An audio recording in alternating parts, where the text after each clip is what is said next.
On June 16, 2023, a neighborhood on the west side of Cleveland, Ohio, became the backdrop for an incomprehensible crime. Kristel Candelario, a 31-year-old mother, came back from a 10-day vacation to discover a nightmare scenario in her own home.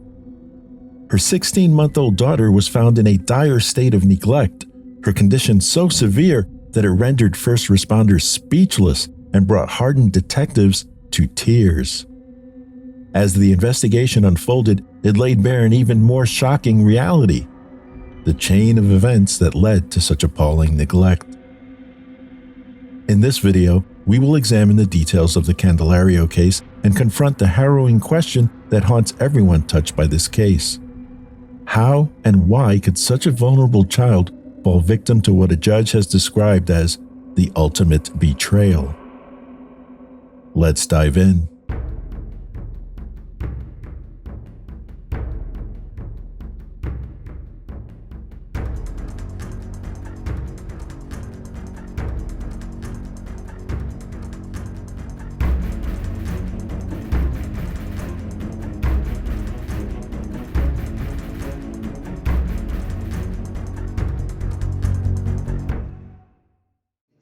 Mind, just please say and spell your first and last name. Yes, Detective T.J. Powell, P-O-W-E-L-L, assigned to the Cleveland Police Homicide Unit. I was the lead detective investigator on this case, and I can honestly say, Your Honor, in my 17-year career as a Cleveland police officer, this by far is the most horrific case I've ever had to investigate, Now, I've been a detective for 10 years.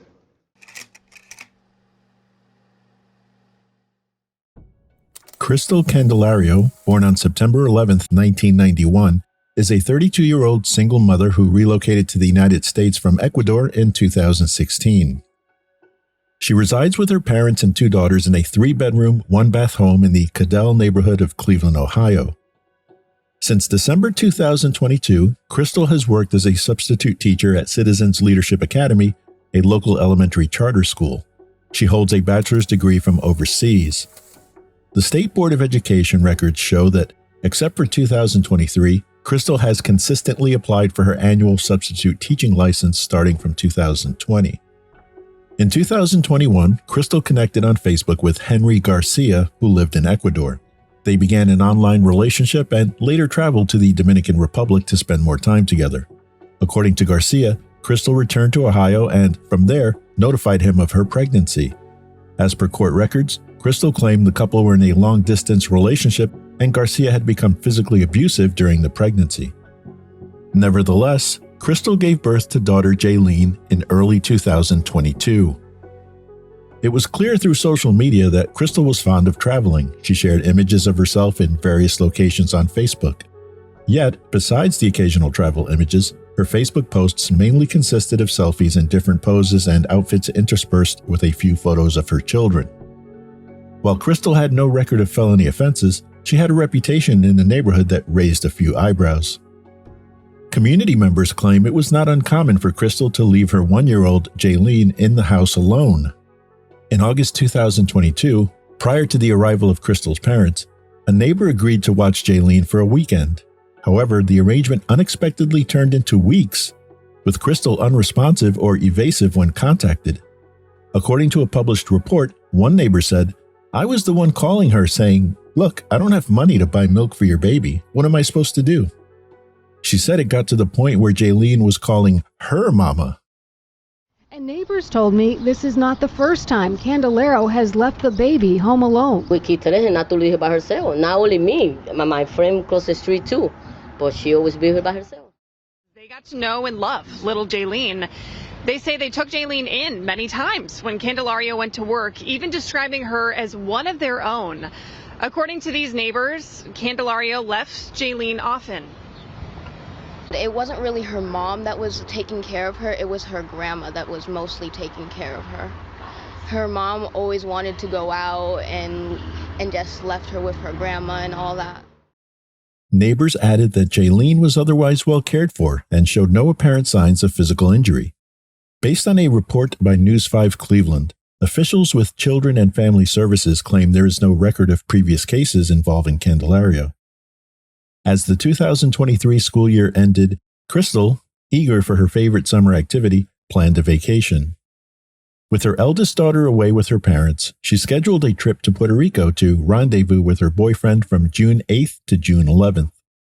Surveillance from a doorbell camera showed her leaving her home on June 6th carrying a suitcase, as she had arranged a short stay in Detroit before heading to Puerto Rico. By all accounts, Kristel was living her best life while on vacation, enjoying the sun, clear blue Caribbean waters, nightlife, and the company of friends. On June 9th, she made a social media post from the Isla Verde beach in Puerto Rico with the caption, "Time enjoyed is the true time lived." Yet, this joy sharply contrasted with the terrifying event that was about to unfold. Kristel arrived in the mainland U.S. on June 11th, but did not go straight home. Instead, she spent several days in Detroit with friends. Upon returning home on June 16th at about 7:36 a.m., Kristel found her 1-year-old daughter alone in her playpen, unresponsive and with sunken eyes. She called the police 11 minutes later. Please release dispatcher code. Come on, do you need police, fire, or EMS? Please don't police, you need police, fire, or EMS. What's that?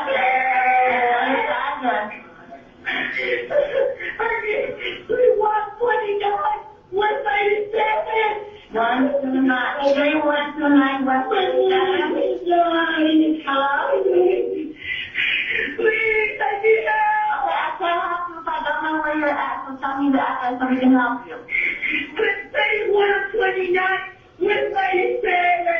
Okay, is there a single subfloor apartment? What's your name?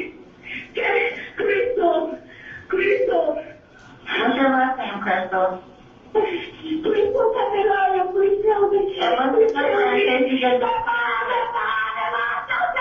what's your last name? Disconnected.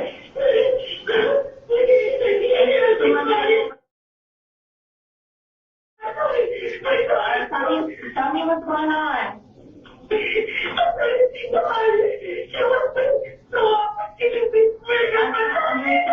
I understand. What's going on?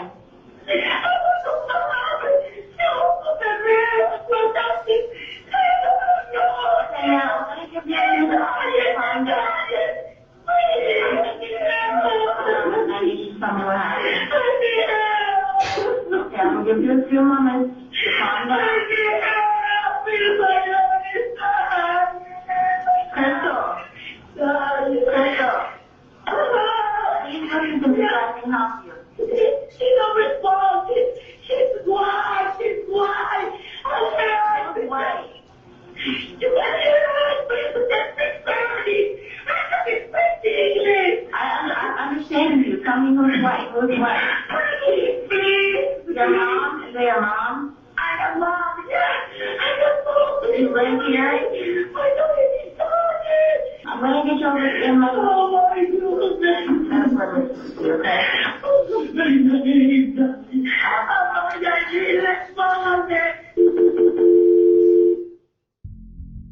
Police and ambulance personnel quickly arrived at the scene, but nothing could prepare them for the horrific nature of what they were about to witness.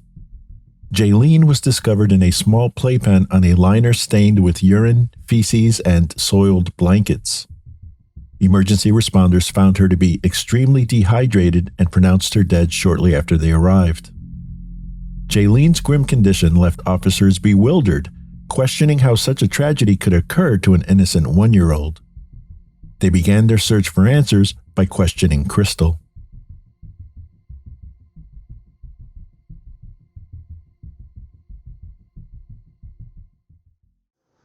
Remember right now when you mentioned the vomiting. She get a vomiting the last week, Monday and Tuesday, 2 times. But I was trying controlling because I know I give to her Tylenol or something, for for controlling the vomiting. Okay. Come on inside. This is my And supervisor, Sergeant Gomez. Pedialytic too, I give to her when she got a diarrhea or vomit. She was refusing to eat the food and she was with no appetite. I said, oh my God. This is after last Monday and Tuesday when she was throwing up? Yeah. Okay. Yes. Are you talking about Monday and Tuesday like 4 days ago? Yeah, Okay. last week, yes. Okay. Yes. Because we almost done this week, so I talk about, Because what this week? This week. Yeah, I talk about because we almost done, the Oh, we're almost done with this. Yeah. Okay. All right, so that was just Monday and Tuesday of this week. She was throwing up. Yes. And then how was she Wednesday and Thursday? She was with no food, just with the meal because she was refusing. Maybe it's because she get a vomiting 2 days, before. Yeah. So that's why What? I was scary because I say, oh my God, let me go to the hospital because she doesn't eat anything and she was lose tiny, her weight. I lose, her weight. But right now, in this morning when I wake up, she was asleep. She sleep every day 12 hours. Okay. She sleep like at 9, 8 p.m. through 9 or 10 a.m. Okay. 12 hours. So in this morning I was sleeping too. I never wake up. She was. What happened? What was going on last night? Last night she was crying a lot, and I see one moment when I was take a shower, and she was screaming like I don't know, probably she get a pain. Okay. Maybe. About what time was that last night? Maybe at 7 or 8 p.m. Okay. So she was screaming like, probably for pain or something like that. In this morning when I wake up, I took her in the morning for, Jailyn, wake up, and she wake up, and when I see her, I see she looks like a really, really dry, like a, ¿cómo se dice cuando una persona se chupa, o sea, kind of like. Yes. Oh, like her face was sunken in? So, yeah. Y ahí fue que yo me asusté y dije, Kristel's explanation of the events puzzled the officers, who, at this point, were unaware that she had been out of town since June 6th. They were primarily concerned by her calm manner just hours after finding her daughter dead, along with her descriptions of clear signs of physical distress in her daughter that necessitated medical intervention. Help that was never sought. Consequently, they decided to take Kristel to the police station for a formal and thorough interrogation. What time did you go to Detroit, Michigan on Monday? Monday morning? Okay. On Monday morning, what condition was Jailyn in? She was okay. She was okay? Was she awake, asleep? No, she was sleeping. She was asleep when you left? Sorry. You went there on Monday at what time? Maybe 7 or 8 a.m. In the morning? Yeah. Okay. 7. Like every evening, I don't know exactly. Early in the morning? Yeah. But when you left out, Jailyn was sleeping in her playpen? Okay. So, you go to Michigan. What time did you arrive in Michigan? You say through here? Espérate, ya finish. Entonces, ahora con 30 minutos, 2 hours and 30 minutes. 2 hours, 30 minutes? Okay. So you get there, when you arrive there, who do you meet up with? Ya tú te encuentras yo llegué a un hotel, pero yo trabajaba de Uber, así que yo me puse a trabajar directamente en Uber. She stayed at a hotel and she right away started working at Uber. Okay, come on. You got to Detroit, Michigan, you don't know what city, you don't know what hotel, you gotta come out with something better than that. No, Okay. pero el hotel de donde él se estaba hospedando, Super A. Where you were staying, not David, where you were staying. We're not talking about David. Super A, that's it. Super 8? Yeah. Alright, so you arrived 2 hours later, you said it's Super 8, you mentioned something about Uber? Yo estaba trabajando en Uber, sí. She was working Uber. Why would you go, hold on, Why would you go work Uber in Detroit, Michigan, Porque ella instead of doing it here in Cleveland, Sí, porque where your daughter is? yo también trabajaba aquí en Uber, aquí en Cleveland. Okay, well, why go over there and not do it here? Why not do it here? Your daughter's here. Porque me iba a ver amistades también en Michigan, She entonces was aproveché. friends over there in Michigan, so she took advantage of the fact that she was over there to visit people, she worked over there. Pero no era siempre que lo hacía. But not always. That's not, she didn't do that always. And don't take this the wrong way. At what point did you think that it would make sense to leave her here on the Washington Shore? No toma esto de la manera mal, pero ¿en qué momento tú pensaste que está bien Por pasear, por to travel, por pasear, Why not travel with you? ¿Por qué no llevaste a ella contigo? porque yo pensaba regresar el viernes y ya quedarme con ella, o sea, era algo rápido, eventual, que no... She said that because she had planned on returning on Friday and spending time with them, so Porque no me iba a quedar en la casa de nadie. she wasn't going to stay in anybody's house. But why not take with you if you know, you already knew that she had a condition going on at the time? Si tú sabías que ella tenía una condición y estaba enfermita, She needed ¿por qué no llevarla contigo? Porque por eso mismo, por yo pasear, por... She wanted to have a good time and travel. After taking the time to investigate Kristel's inconsistent claims, detectives obtained overwhelming evidence, including ring camera footage of June 9th, which captured what they believed to be Jailyn's final cries. Investigators concluded that Kristel had knowingly left her 16-month-old daughter home alone in a 2-by-3-foot playpen for 10 days without food or water while she vacationed in various locations. The autopsy's findings of starvation and severe dehydration as the causes of death corroborate this conclusion. According to the medical examiner, Jailyn most likely passed away sometime between June 9th and the 13th. Subsequently, Kristel was arrested on June 18th. A grand jury returned an indictment of aggravated murder, 2 counts of murder, 1 count of felonious assault, and 1 count of endangering a child. Her bond was set at $1 million.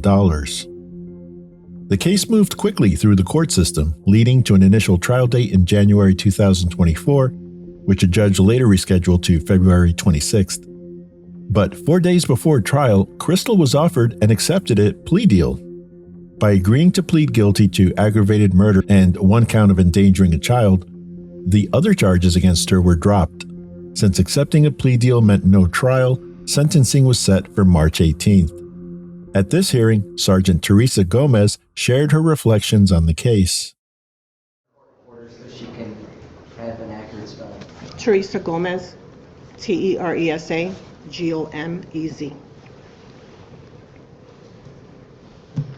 Good morning, Your Honor. Your Honor, thank you for allowing me to be the voice for Jailyn Candelario, a beautiful angel whose life was cut short for no good reason. This tragedy should have never happened. I am Sergeant Gomez from the Homicide Unit. The entire Homicide Unit, Cleveland Homicide Initiative, and our partners from the FBI are here today in honor of baby Jailyn Candelario. When we were first notified of this horrific case, we were all heartbroken. But when we started digging deeper into the investigation, it was beyond horrific. It was revealed that the defendant, Kristel Candelario, left her own child alone for hours, which led to days, which led to weeks. This 16-month-old baby was left alone in a pack and play to fend for herself for 11 days with no food, maybe milk, the clothing she had on, and the diaper she was wearing. This baby loved her mother, she needed her mother, and her mother betrayed her. Mothers usually want their children to have a long, happy life, but Candelario placed more importance on a vacation in Puerto Rico with her boyfriend than the health, safety, and well-being of her own daughter. She chose to satisfy her own needs and desires over that of her own child. Kristel's court-appointed attorney was in the unenviable position of trying to defend the indefensible. Okay, we're going to turn now to the defense. Mr. Smith. Thank you, Your Honor. May it please the court, everything that I'm about to get into here today, and my client agrees with me, is no justification for her actions. And what the prosecution said, actions matter, and these actions are narcissistic, selfish, abhorrent, absolutely worst parenting imaginable. She pled to aggravated murder. She pled to child endangering. So everything we're about to tell you is mitigation. Just to kind of give you an understanding of who this person is. So she came over from Ecuador 2016 with her grandmother. She was here for a few years. Her parents came over and they lived together. She had her first daughter, Amaya, while she was married. She subsequently got divorced, was a single mom. Met the father of Jailyn in Ecuador. They had a relationship that unfortunately turned violent. While she was pregnant with Jailyn, he became physical with her. She came back to Cleveland and never see him again, gave birth to Jailyn. He was never involved in Jailyn's life. She had 2 daughters on her own with the help of her parents. She was struggling emotionally, physically, trying to work, support these children. Fast forward to 2023, it's just overwhelming. She even tried to harm herself, took 20 Motrin, ended up in Metro. In early February of 23, after spending just a few days in her room alone, her mother went to check on her, asked her what was going on. Her whole side of her body was numb, didn't know what was going on. They took her to Hillcrest Hospital. She was admitted there, and they were doing some evaluations for her migraine. She was complaining about headaches and weakness, facial drooping, thought it was possible stroke. They put her on IV Depakote, which is a anti-seizure, also used to treat manic disorder. And at the end of the day, after evaluations, she was clean, nothing wrong with her brain. They gave her some oral Depakote and Effexor, 2 antidepressants, and sent her home. She was not very clear on what those were, but she was taking them supposedly as directed.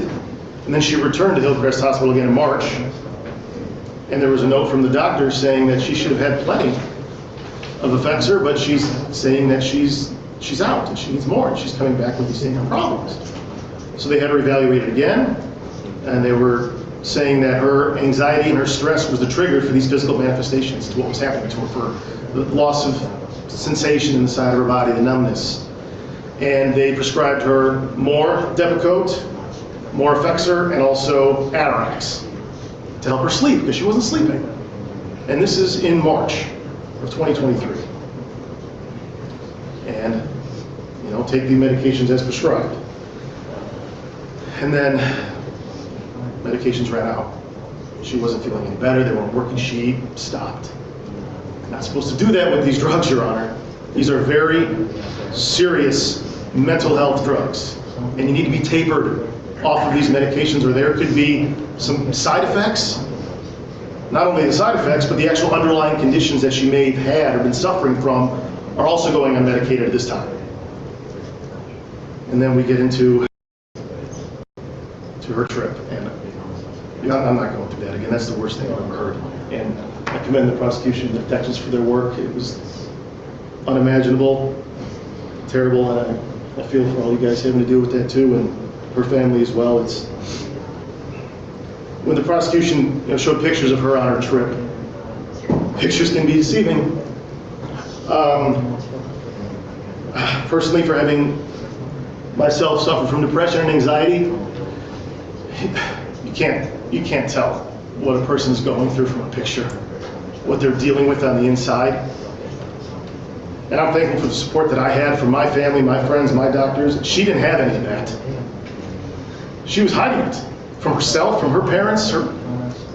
Nobody knew what she was suffering from. Her doctors even thought it was migraines and possible strokes.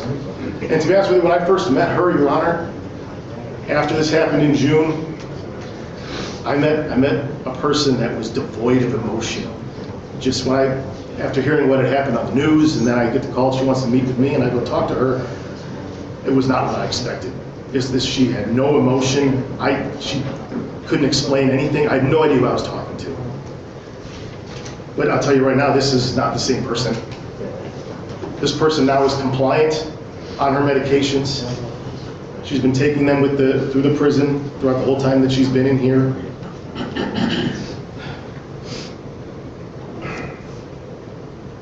You know, I'll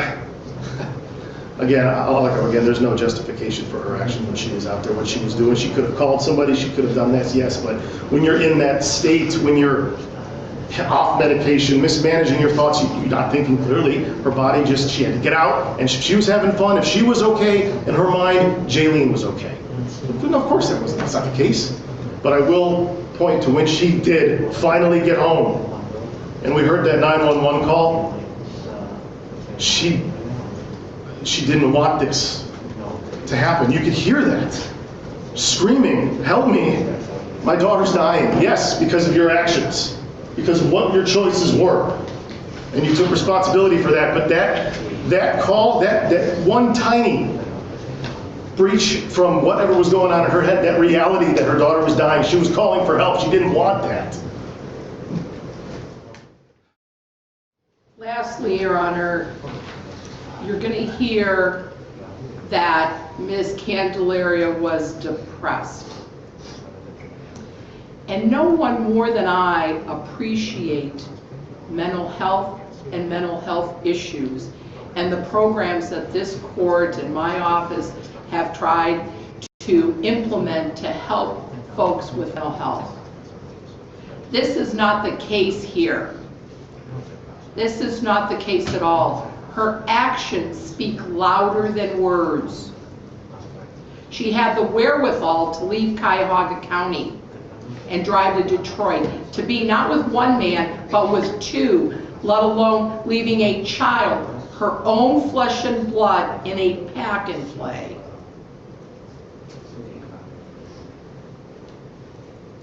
And during the time that she has been locked up, she has been making plans for the future, talking to other folks at other jails, other prisons.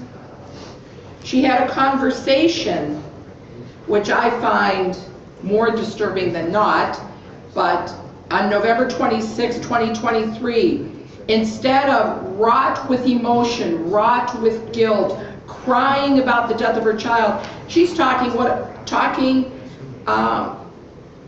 with a friend about her trip to Puerto Rico and what a blast it was and how much the car cost. And they got a truck versus a car, even though it was more expensive. And they were concerned about the other woman that was on the trip because she liked to spend money. And they spent money on food. There was never mention about her daughter in her phone calls. And in fact, on January 6th of 2024, she's talking to her mother, who she repeatedly talks to. And they talk about God. God is forgiving. God is this. You also have to take responsibility for your actions. Before the judge handed down his sentence, Kristel Candelario was offered the opportunity to speak. Ms. Candelario, you want to stand up and address the court?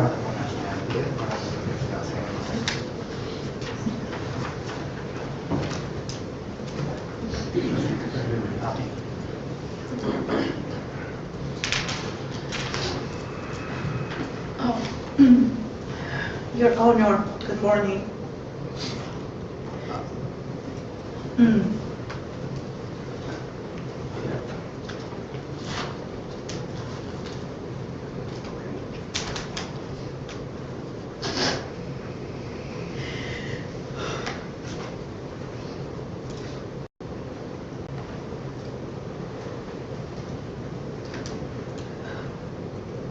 Sorry.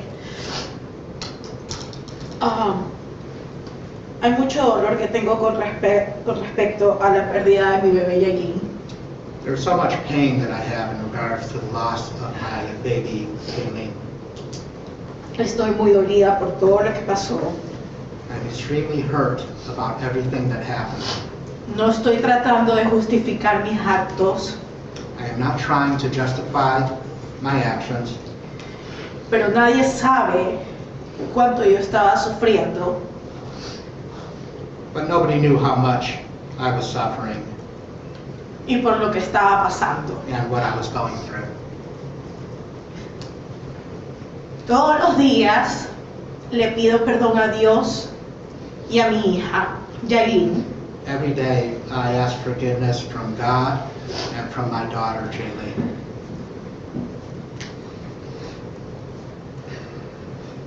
Soy una persona creyente de Dios I'm a person who believes in God. y reconozco hoy que todos y todas, muchas ocasiones, somos tentados por el enemigo. And I recognize today that all of us are sometimes subject to the enemy.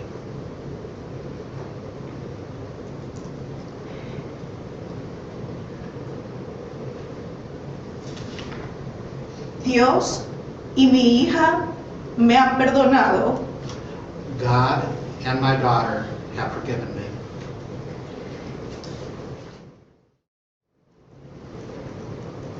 As a court, I have to remember Jailyn, where you did not. Just as you didn't let Jailyn out of her confinement until she died, so too, you should spend the rest of your life in a cell without freedom. The only difference will be that prison will at least feed you and give you liquids that you denied her. Based on all these factors, based on all the things I've looked at, and I'm marking this as State's Exhibit 1 for the court order. On count 1,